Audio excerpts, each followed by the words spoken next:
We are back at it again here with another video with Invest for Tomorrow. To all the first time viewers and investors, welcome to the channel. To all the subscribers, welcome back. All I ask for in return is for you to smash that like button to let me know you watch this video. Helps out the YouTube channel and lets me know you appreciate the time and effort I put into making these videos. So here we are with ATER. We're going to break down all the data and information, my opinions, and what 42 Vision is showing here based off the charts. And this is an indicator you can gain access to as well by joining the 42 Vision tier level. But before we jump into the data and the charts and everything going on here with ATER, I want to share with you guys the home run opportunity of the week that I mentioned last week going into this week, how it's performed, as well as the stocks I mentioned this morning over at the Discord. If that's something that interests you, you can join us as well. Check out the links down below in the description. And we're going to jump right into it here with ATER and everything going on with it moving forward. So today I'm going to share with you guys the home run of the week. I know I always talk about the home run of the day. We talk about daily opportunities, but also there's a weekly watch list. So there is room for all types of traders, whether you're a day trader, swing trader, there's an opportunity for you. And if this is something that interests you, you're more than welcome to join us. The link is down below in the description to the Discord. And by joining, you'll become part of a growing community of investors, all looking to learn and grow together. So these are the opportunities I mentioned this morning: FBIO and JZXN, after them falling downwards, right, and pulling down towards their lows and bouncing back up. It took patience. They did give realistic expectation bounces of 5 to 10%, 10 to 15%. But let's talk about the home run of the week. This is a stock that we started watching last week, and you're getting a sneak peek of another one on that list, which was VALE. This one pulled back last week to a bottom and bounced back up nearly 15% within the same week. And now it's hit new all-time lows since I mentioned it, creating an opportunity for the long term, right? But here is one that we talked about last week, and that is FAMI. And you can see here on the chart, it was actually pulling downwards, sitting at 22 cents at its all-time low of the 52-week low that we've seen in the last year. Now, when we go ahead and look at the chart, it continued to sit within those areas, right? And you could see it here, and it hit lows of 19 cents last week towards the end of the week. And going into this week, there has been a reversal, and this is 42 Vision, right? You can see the weakness, you can see the dip, and you can see the transition into strength. And right now, today, it hit a high of 36 cents, nearly reaching 100% plus opportunity. This was a home run so far at 36 cents of about 70% plus in just a few days, guys. These are the opportunities you can become part of, and as well as you can gain access to this indicator 42 Vision by joining the 42 Vision tier level. Check out the link down below, and we look forward to having you join us. Let's jump into these charts.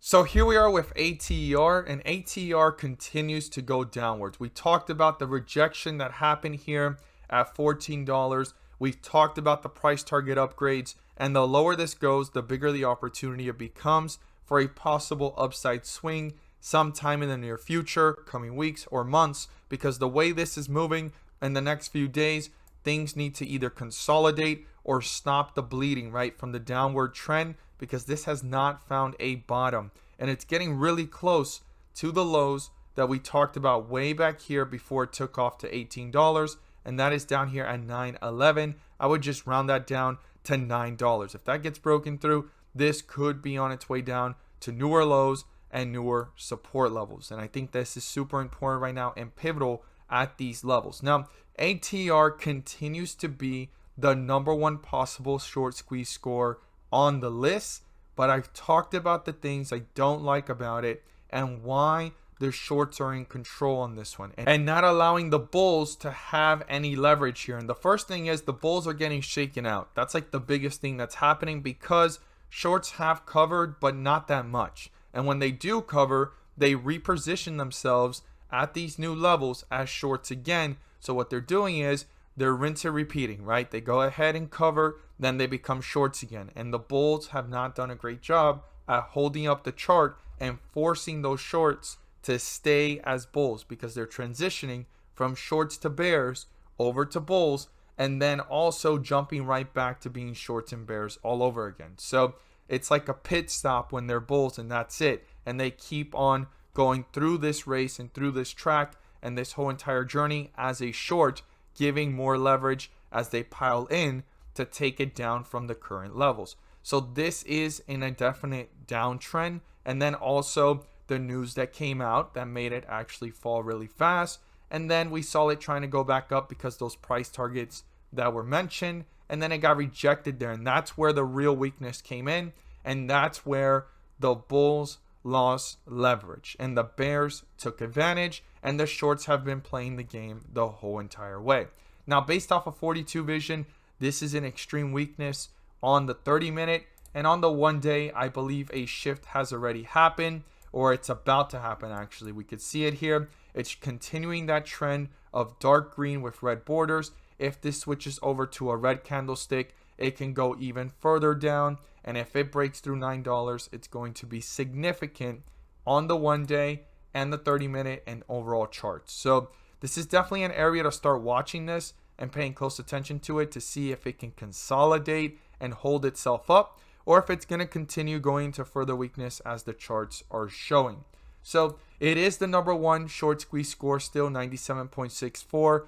The borrow fee rate is 89, but the days to cover, guys, it is still really low. And this is where the bears are having control in the shorts over the whole situation. Going ahead, they reshort it, they cover, they reshort it, and they're just playing the game throughout the whole entire process. The short interest has gone down, as you could see. So covering has happened, and it's actually covering and then pulling it right back down. And that's confirming the fact that, yes, there's covering happening, but the shorts, because the days to cover is so low, they're allowed to just reposition as a short. So yeah, they cover right here, and then they go ahead and short it again. Cover right here, and then they go ahead and short it again. So it's definitely proving the fact that short interest is going down. Days to cover is pretty low. Borrow fee rate is going up. It's still in the short squeeze score candidate as number one, but the bears and the shorts are controlling the situation. And this also proves it as well. We've seen this as low as 10,000 per day. We've seen it as high as 100,000, couple 100,000, and now it's at 75,000. So this is fluctuating a lot. And as I stated before in the previous videos, the short share volume each day has been 50%.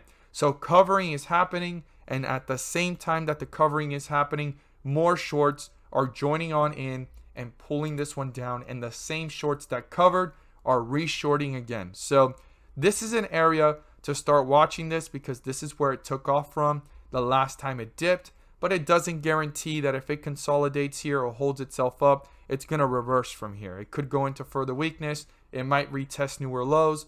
I mean, ATER right now, the highest price target is between $14 to $17 that I've seen. So there's not much more room to the upside from here. And the only thing that can make this breakout above 14 and try to retest 18 or even above it is a short squeeze. And the short squeeze right now, even though it is number one, it doesn't have every single prerequisite to be an explosive squeeze. And I did state also that if we do see squeezes, because the days to cover is so low and the borrow fee rate was pretty low and it's picking up, and the short interest, a lot of them have actually covered, so it's gone down, that we're not going to see as explosive runs due to the fact of all that data.